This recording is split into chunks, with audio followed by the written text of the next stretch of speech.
Hello, and welcome. So today's topic is flowers. On January 8th, me and a friend went to a botanical garden. The showcase flower that was displayed throughout all the exhibits and throughout the building was orchids. They were really, really pretty. The first exhibit that we went into was the Himalayan mountains. It was really cold in there, and I was kind of sad I didn't bring my jacket because I left it in the coat room at the entrance.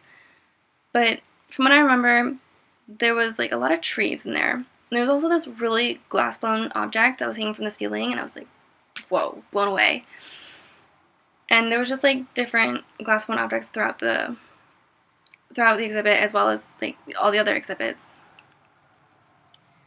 The next room that we went into was the tropical rainforest.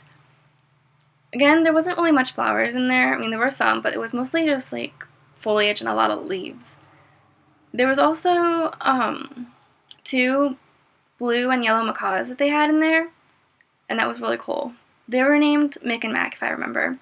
I was kind of sad one of them wasn't named Rio because of the movie, but I mean, that's okay.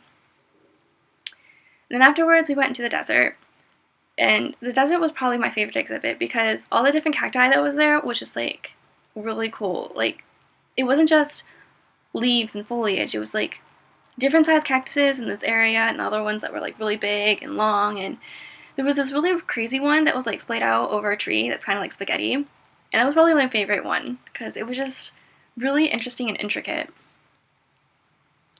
And then afterwards we went into the Pacific Island Water Garden, and kind of the same thing with the tropical rainforest and the Himalayan one. There wasn't much, but a lot of flowers, a lot of leaves. There's a lot of green.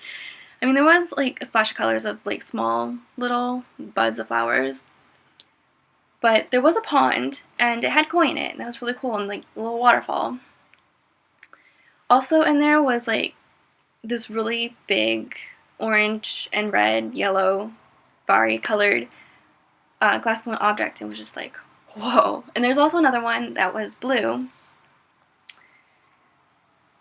Afterwards, we went into a show house which had displayed, all the orchids, which had little signs talking about the orchids and little activities that had to deal with orchids.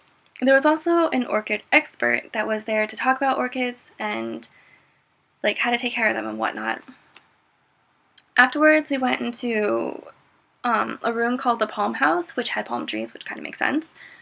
But that area is more a showcase area because when we went in there, I think we were in the middle of two people talking about animals from the local zoo. And when we went in there, they were talking about Julian the lemur, which I thought was kind of funny because, Madagascar. After the lemur came a baby kangaroo named Polly Pocket, and it was really cute because it was it was carried in this bag, and all that was shown of the little kangaroo was its head, and it was really, really cute. All the animals were cute, actually, because the next one was an owl, an eastern screech owl. It was this big. It was really small. It was really cute. His name was Otis, and I want to believe that it was named Otis because of the game Owl Boy, which is, the main protagonist is named Otis, and it's an owl-like boy. And I kind of think Otis looked like the screech owl, or, the screech owl looked like Otis, but I don't know.